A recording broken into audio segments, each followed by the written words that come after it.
Expression française, tout niveau, exprimer une circonstance, la cause, la conséquence, le but, la condition, l'opposition, la concession. Expression de la cause. Pourquoi? Dans quel but? Il s'agit d'expliquer les raisons, les causes ou les motivations d'une action, d'un fait, d'une décision. Alors, quels sont les moyens pour exprimer la cause? Alors, elle peut être exprimée par une subordonnée conjonctive, une proposition subordonnée conjonctive, introduite par des conjonctions de subordination. Alors, la plus connue, c'est parce que, mais il y a aussi comme, puisque, étant donné que, vu que, donc là, la cause, elle est incontestable, sous prétexte que la cause, elle est douteuse. Donc, vous avez le choix entre ces différentes conjonctions de subordination. À noter que la fonction de la proposition subordonnée est complément circonstanciel de cause. Ça, c'est la nature, ça, c'est la fonction. D'autres moyens existent. On peut utiliser une proposition coordonnée. Il a réussi car il a travaillé, car étant une conjonction de coordination, car il a travaillé, c'est une proposition coordonnée. On peut utiliser un groupe prépositionnel, exemple, étant donné, vu, en raison de, pour. Mais attention, derrière, il y aura un groupe nominal ou un pronom. On peut utiliser sous prétexte de pour exprimer la cause douteuse, plus un groupe nominal et un pronom. Vous noterez que sous prétexte, on l'a utilisé ici.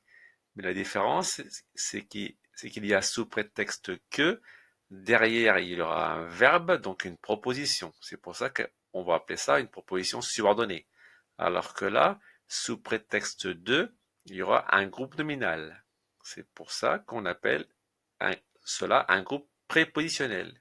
Et ici, une subordonnée. C'est différent. On peut utiliser grâce à pour une cause positive ou à cause de pour une cause négative. Toujours derrière, il y aura un groupe nominal ou un pronom. À force de, c'est pour une cause répétitive, plus un groupe nominal ou un pronom. On peut utiliser aussi une proposition participiale, donc le chat sorti, le participe étant sorti. Donc ça, le chat sorti, c'est une proposition subordonnée participiale, complément circonstanciel de cause. Les souris dansent, c'est la principale. Enfin, on peut utiliser un adjectif qualificatif. Épuisé, virgule, elle est partie. Là, l'adjectif épuisé est mis en apposition. Sa fonction est épithète détaché du pronom elle. La fonction n'est pas complément circonstanciel. C'est un adjectif qualificatif, donc il y a des fonctions précises. Et là, en l'occurrence, c'est épithète détaché du pronom elle. Mais ça indique, ça nous sert à exprimer la cause. Parce qu'elle est épuisée, elle est partie. Voilà l'expression de la cause, les différents moyens pour l'exprimer. C'est fini. Expression de la conséquence. Pourquoi? Dans quel but? Il s'agit d'exprimer le résultat, l'effet, la conséquence d'une cause. La conséquence est le résultat de la cause. Alors, quels sont les moyens pour exprimer la conséquence?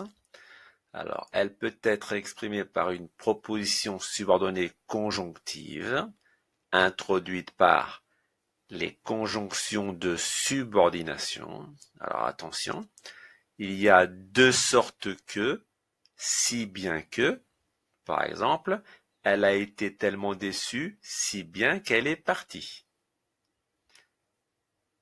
Tellement trois petits points que, si, trois petits points que, tant de, trois petits points que. Il s'est tellement investi qu'il mérite son succès. Alors, une précision. Il s'est investi, ça, c'est la proposition principale. Tellement qu'il mérite son succès, c'est la proposition subordonnée conjonctive, fonction complément circonstanciel de cause. Enfin, assez trop, trois petits points pour que, mais attention, il y aura du subjonctif. Ce prix est trop faible pour qu'il soit vrai. Soit est au subjonctif. La fonction de la proposition subordonnée est complément circonstanciel de conséquence. Donc, notez bien ces conjonctions de subordination. D'autres moyens existent. Une proposition coordonnée introduite par donc. Par exemple, il n'a pas travaillé, donc il a raté son bac. Donc là, ça exprime la conséquence. C'est bien le résultat du fait qu'il n'a pas travaillé. Donc la conséquence est bien le résultat de la cause. Ça peut être aussi exprimé à travers des adverbes comme ainsi, alors, aussi. Il a beaucoup perdu, virgule, aussi, il a arrêté de jouer. Il a arrêté de jouer parce qu'il a beaucoup perdu. Ça peut être aussi une locution adverbiale comme c'est pourquoi ou par conséquent. Je rappelle que locution, c'est un groupe de mots. Il a toujours faim, point. C'est pourquoi le frigidaire est vide. Il a toujours faim, point. C'est pourquoi le frigidaire est vide. C'est pourquoi nous sert à exprimer la conséquence. Enfin, un groupe prépositionnel comme jusqu'à ou à en. Il a travaillé jusqu'à devenir fou. Il a bu à en perdre la conscience. Alors, l'expression de la cause, ça peut être exprimé par une proposition subordonnée conjonctive avec les différentes conjonctions de subordination. Ça peut être exprimé à travers une proposition coordonnée, des adverbes, une locution adverbiale comme c'est pourquoi ou par conséquent. Enfin, à travers un groupe prépositionnel comme jusqu'à ou à en. C'est fini. Expression du but. Alors pourquoi, dans quel but? Alors il s'agit d'exprimer l'intention, la volonté d'aboutir à un résultat, la réalisation d'un objectif. Alors quels sont les moyens pour exprimer le but? Alors l'expression du but, elle peut être exprimée par une proposition subordonnée conjonctive, introduite par des conjonctions de subordination. Alors, j'ai dit proposition subordonnée conjonctive, après il y aura la fonction complément essentiel de cause. Mais on peut tout à fait dire proposition subordonnée circonstancielle de but. Donc, il y a deux manières de le dire. Alors, les conjonctions de subordination, voilà les plus courantes, pour que, afin que, de sorte que, plus le subjonctif, attention. Elle a travaillé pour que son fils puisse aller à la fac, pour que c'est la conjonction de subordination. Ce qui suit, c'est la proposition subordonnée conjonctive ou proposition subordonnée circonstancielle. Et elle a travaillé, c'est la proposition principale. Alors, de peur que, de crainte que, plus subjonctif. Il économise de peur qu'il ne manque d'argent. De peur qu'il ne manque d'argent, c'est la proposition subordonnée conjonctive ou proposition subordonnée circonstancielle. Le ne là n'est pas la marque de la négation, mais c'est un ne explétif dans le langage soutenu. Il est là pour combler un vide que l'on perçoit quand on prononce la phrase. Donc, il économise de peur qu'il manque d'argent. Il y a quelque chose qui manque, c'est pour ça qu'on on ajoute ce ne qui est ici explétif. Alors, nous avons vu que nous pouvons exprimer l'expression du but avec une proposition subordonnée conjonctive. D'autres moyens existent. Alors, il y a la préposition pour, mais attention, plus infinitif. Vous noterez, maintenant vous êtes habitué, là il y a pour que. Quand il y a pour que, c'est la conjonction de subordination. Derrière, il y aura un verbe conjugué au subjonctif. Quand il y a pour, tout seul, c'est la préposition. Derrière, il y aura un infinitif. Elle a beaucoup travaillé pour honorer ses objectifs. Là, il est à infinitif. Alors que là, pour que, il est conjugué au subjonctif. On aurait pu dire aussi, elle a beaucoup travaillé pour son avenir. J'ai marqué infinitif, mais j'aurais pu très bien marquer un groupe nominal. Enfin, un groupe prépositionnel comme afin de, en vue de. Pareil, là il y a afin de. Derrière, il y aura un infinitif, alors que afin que, il y aura un verbe conjugué. Donc, elle a beaucoup travaillé. Pourquoi? Dans quel but? Afin d'honorer ses objectifs. Voilà, c'est fini pour l'expression du but. Expression de la condition. Alors, pourquoi on l'exprime? Dans quel but? Alors, il s'agit d'exprimer l'existence d'une circonstance, d'un fait, d'une action, d'une volonté, d'une situation pour qu'une chose se produise. Ça, ce sont les conditions pour qu'une chose se produise. Alors, les moyens pour exprimer la condition, elle peut être exprimée par une proposition subordonnée conjonctive, qu'on peut appeler aussi circonstancielle, toujours introduite par des conjonctions de subordination. Alors, il y a si, à partir du moment, plus l'indicatif. Exemple, si tu travailles, tu réussiras dans la vie. Si tu travailles, c'est la proposition subordonnée conjonctive, fonction complément circonstanciel de condition. Tu réussiras dans la vie, c'est la proposition principale. Il y a aussi à condition que, à supposer que, à moins que, plus le subjonctif. Attention, il n'aura pas son bac à moins qu'il ne se mette au travail. Donc mettre, c'est le verbe mettre au subjonctif. Attention, à condition que, à supposer que, à moins que, c'est au subjonctif. Alors vous avez noté que le ne, c'est ce que nous avons vu précédemment, c'est un ne explétif. Ce n'est pas la marque de la négation. Enfin, au cas où, plus le conditionnel. Je me tiens informé au cas où il y aurait une bonne affaire. Là, elle est là, la conjonction, et là, c'est du conditionnel. Voilà, donc la fonction de la proposition subordonnée est complément circonstanciel de condition. On peut dire soit proposition subordonnée conjonctive, fonction, complément circonstanciel de condition, ou alors on peut dire proposition subordonnée circonstancielle de condition. Et là, ici, dans cette phrase, c'est je me tiens informé, c'est la proposition principale. Alors, d'autres moyens existent. On peut utiliser une proposition juxtaposée plus le conditionnel. Tu aurais travaillé sérieusement, tu aurais eu ton bac. Donc, la juxtaposition, je vous le rappelle, c'est une virgule entre les deux propositions. On peut utiliser une proposition coordonnée de manière de sens injonctif, l'ordre, le conseil. Donc travaille et tu l'auras. La conjonction de coordination, elle est là. C'est et. Donc la condition, tu l'auras à condition de travailler. On peut utiliser une proposition participiale.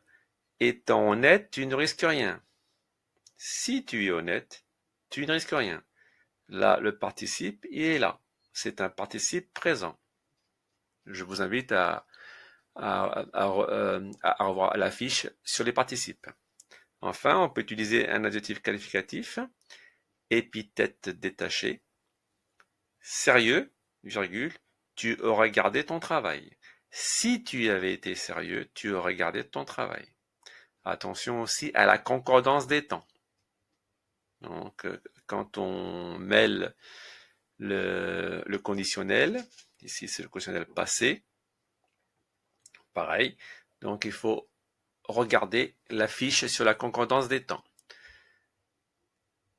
L'expression de la condition, ça peut être exprimé par une proposition subordonnée conjonctive, une proposition juxtaposée, coordonnée, participale ou un adjectif qualificatif. Donc, vous avez beaucoup de moyens pour exprimer la condition.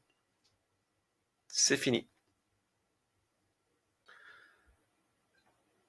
Expression de l'opposition et de la concession. Alors, pourquoi? L'opposition confronte deux faits ou deux arguments indépendants qui ne se contredisent pas ou dont l'un n'empêche pas l'autre. Exemple, alors que la pluie ne cesse de tomber, il est sorti. Donc, en gros, ça veut dire même si la pluie tombe, il est sorti. On est dans l'opposition.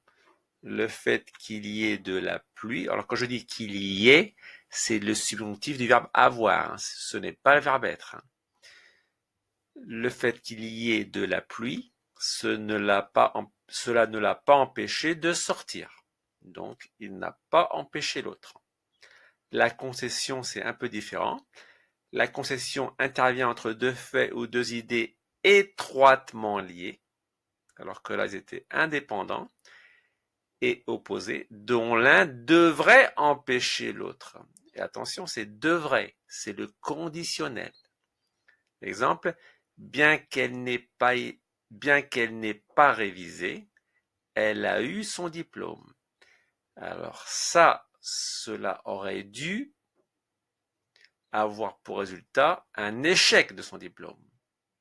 Ça aurait dû empêcher l'autre étant le fait d'avoir son diplôme. Eh bien non, elle a eu quand même son diplôme. Donc la concession et l'opposition ont deux sens différents, notamment sur les arguments indépendants et deux idées étroitement liées. Le fait de réviser et le fait d'avoir son diplôme, c'est étroitement lié. Et enfin, devrait, c'est le conditionnel, empêcher l'autre. Le fait de ne pas réviser aurait dû avoir pour conséquence un échec à son examen. Mais ce ne fut pas le cas. Alors, quels sont les moyens pour exprimer l'opposition ou la concession? Alors, toujours pareil, par une proposition subordonnée conjonctive, fonction, complément circonstanciel d'opposition ou de concession. Alors là, c'est bien. Alors, les conjonctions de subordination sont les suivantes. Alors que, tandis que, même si, plus indicatif. Alors, même s'il refuse, le contrat ira à son terme. Bien que, quoique, quoi, trois petits points que, quelque, trois petits points plus le subjonctif, quel que soit son état, il doit continuer. Quel que soit son état, il doit continuer. Donc là, ce sont des conjonctions pour l'opposition. Même s'il refuse, le contrat ira à son terme. Cela n'empêche pas l'autre, l'autre étant le fait de continuer le contrat. Et bien que, quoique, trois petits points que, quoi, quelque, trois petits points plus subjonctif, on est dans la concession. Donc, quel que soit son état, il doit continuer. Son état, s'il était très malade, cela ne l'aurait pas empêché de continuer. Donc, on est dans la concession. Enfin, quand bien même, plus le conditionnel. Quand bien même il me supplierait, je resterai sur ma position. Alors là, on est aussi dans la concession, puisque même si la personne le supplie, il continuera. Alors là, je dis même si la personne le supplie. Je suis au présent. Après, j'enchaîne avec du futur. C'est la concordance des temps. Là, ici, c'est du conditionnel. On reste sur du conditionnel.